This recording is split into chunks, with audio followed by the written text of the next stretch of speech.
बिस्मिल्लाहिर्रहमानिर्रहीम स्टूडेंट्स, आज हम एक केस स्टडी को देख रहे हैं लैब नंबर 20 के अंदर टास्क नंबर 2, जहाँ पे आपको कहा गया है कि आपने दो एरेज क्रिएट करनी है। एरे 1 जहाँ पे बैंक अकाउंट नंबर्स की इन्फॉर्मेशन होगी और एरे 2 जहाँ पे उसके दिए गए अमाउंट की इन्फॉर्मेशन होगी। जो account number bank account numbers की एरे के 0 इंडेक्स पे पड़ा होगा उसकी अमाउंट जो है वो दूसरी एरे जिसका नाम अमाउंट एरे हम रखेंगे उसके 0 इंडेक्स पे होगी। मतलब 0 इंडेक्स का डाटा रिलेट करेगा दूसरी एरे के 0 इंडेक्स के अमाउंट से। तो इसी तरीके से हमने असाइन करनी है, दो एरेज बनानी है और उनको वैल्यूज़ असाइन करनी है। इनपुट नहीं लेनी है हमने, और एक मेन्यू डिस्प्ले करना है जहाँ पे हमने कहना है D2 deposit, W2 withdraw, T2 transfer. Deposit करते वक्त हमने यूज़र से अकाउंट नंबर और अमाउंट पूछनी है जहाँ से अमाउंट डिपॉजिट की जाएगी, जिसमें अमाउंट डिपॉजिट की जाएगी। इसी तरह विड्रॉ करते वक्त स्टूडेंट्स हमने क्या करना है, अमाउंट पूछनी है जो विड्रॉ करनी है और अकाउंट नंबर जहाँ से विड्रॉ करवाना है। इसी तरीके से ट्रांसफ़र करते वक्त हमने दो अकाउंट नंबर्स पूछने हैं जहाँ से ट्रांसफ़र करना है और जिसमें अमाउंट ट्रांसफ़र करनी है। तो हम इसका कोड देखते हैं स्टूडेंट्स। यहाँ पे हम दो एरेज क्रिएट कर रहे हैं, एक को अकाउंट नंबर कह रहा हूँ मैं और इसको हमने कोई वैल्यूज़ असाइन करनी है। तो हमें वैल्यूज़ 1 2 3 4 5 6 7 8 9 एंड 10। अकाउंट नंबर कोई भी हो सकता है, यहाँ पे डमी अकाउंट नंबर रखे जा रहे हैं तो मैंने 10 तक अकाउंट नंबर रख लिया। इसी तरीके से मैं यहाँ पे एक और वेरिएबल क्रिएट कर रहा हूँ, सॉरी एक एरे क्रिएट कर रहा हूँ जिसमें हम अमाउंट रखेंगे, अमाउंट एरे। अब लेट से मैं कहता हूँ जी बैंक अकाउंट, अब ये क्या रिलेट कर रहा है, बैंक अकाउंट नंबर 1 में अमाउंट पड़ी हुई है 1000 20,000, 3 में जो है ये अमाउंट पड़ी हुई है, यानी मैं कुछ जो भी वैल्यूज़ दे रहा हूँ यहाँ पे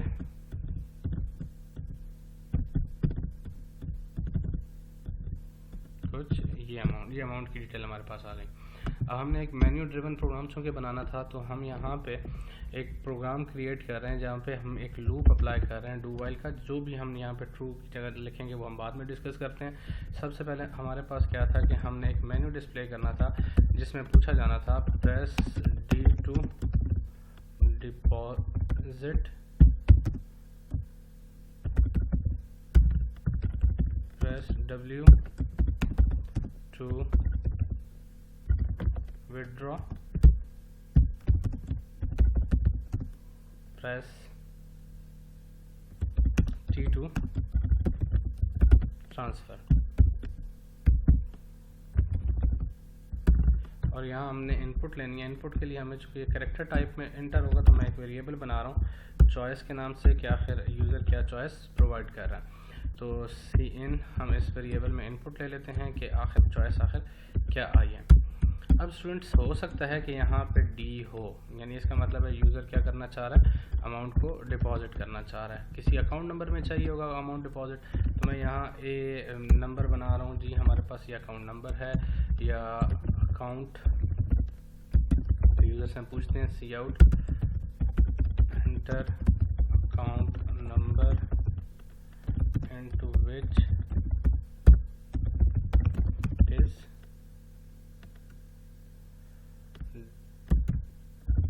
to be and account number for depositing। बस ठीक है, इतना कर देते हैं। यहाँ पे वो अकाउंट नंबर देगा। अब ये हो सकता है कि अकाउंट नंबर वैलिड भी हो या इनवैलिड हो। स्टूडेंट्स यहाँ पे मैंने असाइन किया है, अब मुझे नहीं पता, ऐसा भी हो सकता है कि ये अकाउंट नंबर्स यहाँ पे इनपुट लिए गए हों। ठीक है, तो आपने यहाँ पे हार्ड कोड कुछ नहीं करना, ऐसा कोड लिखना है कि इन वैल्यूज़ के अलावा भी अगर कोई वैल्यूज़ हों तो उन वैल्यूज़ के लिए भी ये कोड एग्जीक्यूटेबल हो रहा हो। तो हम देखते हैं स्टूडेंट्स इन चीज़ों को कि हम क्या लगाएंगे। यहाँ पे एक्चुअली हम लीनियर सर्च अप्लाई करेंगे जो हमारा इस डाटा के ऊपर हम अप्लाई करने जा रहे हैं। और लीनियर सर्च कैसे अप्लाई होगी हम पहले देख चुके हैं, इसको फिर देखते हैं। Int I equal to 0, I is less than what, less than 10, I plus plus, यानी ये हमारे पास एक लूप आइट्रेट होगा। अगर ये आपके पास अकाउंट नंबर है num ऑफ I, अगर ये बराबर हो जाता है आपके पास ये अकाउंट के, तो इसका मतलब है हमारे पास ये अमाउंट या ये अकाउंट वो अकाउंट नंबर है जहाँ पे हमने अमाउंट डिपॉजिट करनी है। तो हम यूज़र से अमाउंट पूछेंगे कि आप कितनी अमाउंट डिपॉजिट करना चाह रहे हैं इस अमाउंट में, इस अकाउंट नंबर में। ठीक हो गया। तो स्टूडेंट्स हम कोई ऐसा भी चेक यहाँ पे लगाएंगे कि अगर आपके पास अमाउंट डिपॉजिट ना हुई, यानी कोई ऐसी बूल फाउंड या चलें हम भूल हम पहले भी रख चुके हैं, हम यहाँ पे एक और वेरिएबल रख लें एंड चेक या फ्लैग, जो भी आपने यहाँ पे रखना, फ्लैग इक्वल्स टू 0। तो इसी तरीके से जब अकाउंट नंबर मिल गया तो हम फ्लैग की वैल्यू क्या कर रहे हैं, फ्लैग इक्वल्स टू 1। तो यहाँ पे हमने अकाउंट नंबर अमाउंट पूछनी है, तो सी out enter amount to deposit, तो अमाउंट देगा जिसमें जितनी अमाउंट उसने डिपॉजिट करनी होगी। ठीक हो गया।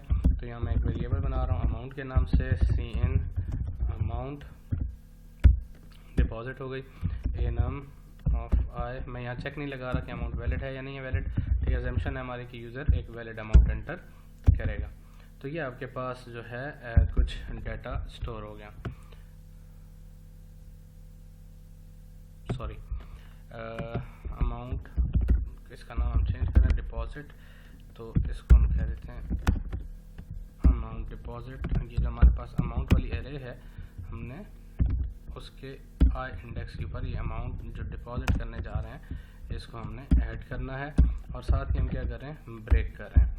अब अगर स्टूडेंट्स यहाँ पे हमारे पास इस लूप के बाहर अगर ये जो फ्लैग वेरिएबल है इसकी वैल्यू अगर हमारे पास 0 रही, तो इसका मतलब है हमें कोई वैल्यू, या इसका मतलब क्या हुआ, हमारे पास कुछ सी आउट इनवैलिड अकाउंट नंबर, ये चीज़। अच्छा जी, अब स्टूडेंट्स यहाँ पे आपने कुछ चीज़ देखनी है कि डिपॉजिट और विड्रॉ में सिंपल प्लस और माइनस का फ़र्क है। तो मैं इसी पोर्शन को कॉपी करके यहाँ पे क्या कर दूँगा, पेस्ट करूँगा, और एल्स इफ़ की हम यहाँ चेक लगाते हैं। एल्स इफ़ अगर अमाउंट आपके पास विड्रॉ करने के लिए है तो हम कहते हैं enter account number for withdrawal. जो अमाउंट आपने विड्रॉ करनी है अकाउंट नंबर देगा, एंटर अमाउंट टू विड्रॉ। जहाँ पे आपने प्लस अप्लाई किया था वहाँ हम क्या अप्लाई करेंगे, माइनस अप्लाई करेंगे, और कोई भी फ़र्क नहीं होगा। तो ये हमारे पास कुछ यहाँ पे चॉइसेस आ रही हैं, हमारे पास विड्रॉ की भी आ गई और डिपॉजिट की भी आ गई। अब ट्रांसफ़र के अगेंस्ट हमें कितने अकाउंट नंबर चाहिए होते हैं स्टूडेंट्स, 2 अकाउंट नंबर चाहिए होंगे। तो ट्रांसफ़र के अगेंस्ट भी हम अकाउंट नंबर देखते हैं। ठीक हो गया, जिससे ट्रांसफ़र करना है और जिसमें ट्रांसफ़र करना है। ठीक हो गया। तो हम यहाँ पे देखते हैं else if choice double equals to T, यानी अगर आप अमाउंट ट्रांसफ़र करने जा रहे हैं फ्रॉम कॉमा टू, जहाँ से, तो सी out enter account number from which amount is to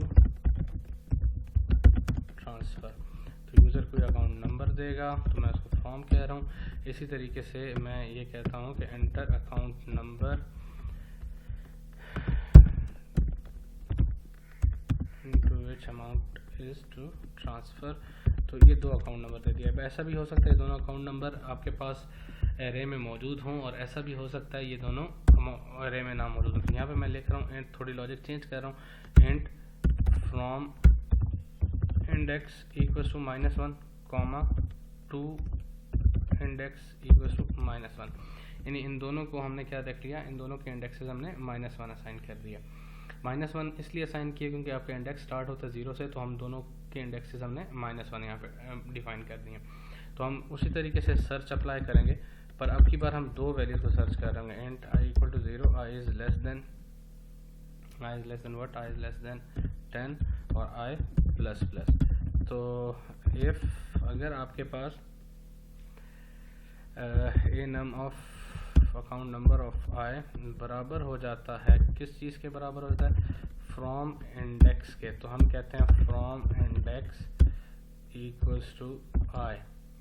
else if a num of i double equals to 2 index आ जाता है, तो हम कह देते हैं कि 2 index double equals to i. और हम यहाँ पे एक लूप ब्रेक कर रहे हैं, else if from index is not equal to -1, यानी आपके पास फ्रॉम इंडेक्स की वैल्यू चेंज हो गई, and 2 index is not equal to -1। अगर ये -1 के इक्वल नहीं है तो इसका मतलब है आपके पास अमाउंट, तो आपका जो अमाउंट है वो मिल चुकी है, इंडेक्सेस आपको मिल चुके हैं। अब स्टूडेंट्स अगर ये -1 के बराबर नहीं है तो एक चीज़ आपने जहन में रखनी है कि if from is not equal to 2, यानी दोनों आपस में इक्वल भी नहीं होने चाहिए। तो अगर ये दोनों आपस में इक्वल नहीं है, दोनों सेम नहीं है, तो फिर हम आगे मूव करेंगे, ठीक है। या इस चीज़ को आप पहले भी चेक कर सकते हैं कि फ्रॉम और टू की वैल्यूज़ आपस में बराबर नहीं है, तो इस चेक को मैं फ़िलहाल इग्नोर कर रहा हूँ। हमारी एजम्पशन है कि दोनों वैल्यूज़ फ्रॉम और टू अकाउंट नंबर की वैल्यू डिफरेंट होगी। तो हम अमाउंट पूछते हैं, and amount C out enter amount to transfer, ठीक हो गया। तो यहाँ हमने अमाउंट मांग ली, AMNT कर देते हैं इसको ताकि हमारी एरे के साथ कॉन्फ्लिक्ट ना करे ये, ठीक है। और एक में से हम अमाउंट को जो है ना, वो अमाउंट जो जहाँ से from index minus equals to amount है, यानी फ्रॉम से माइनस हो जाएगा, और अमाउंट जो आपके पास टू इंडेक्स में है, टू इंडेक्स वहाँ पे ये क्या हो जाएगी, ऐड अप हो जाएगी, ठीक हो गया।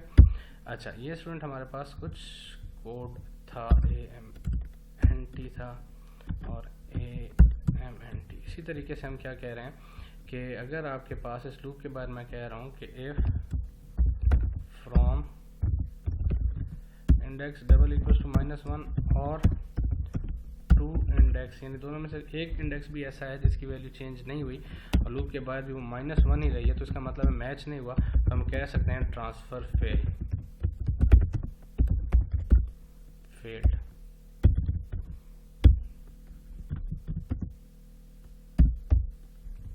ये आपके पास आ गया। और cout press Y to continue again. तो हम यहाँ पे CN क्या था, चॉइस के नाम से हमारा वेरिएबल था या ऑप्शन के नाम से था, चॉइस के नाम से। तो यहाँ पे हम लिख लेते हैं while choice double equals to y। अगर ये y होगा तो ये रिपीट करेगा, वरना ये रिपीट नहीं करेगा। इसको हम रन करते हैं और देखते हैं क्या आउटपुट आती है। जी, तो हम लेट से यहाँ से कहते हैं जी डिपॉजिट करनी है amount, enter account number 2, amount मांग रहा है वो 5200, तो वो डिपॉजिट हो गई होगी। मैं यहाँ से एन प्रेस करूँगा तो विड्रॉ टर्मिनेट कर देगा। आई होप आपको ये बात क्लियर हो गई होगी, और आने वाले फ्यू लेक्चर्स में भी हम मज़ीद एरे के कुछ प्रोग्राम्स को देख रहे होंगे।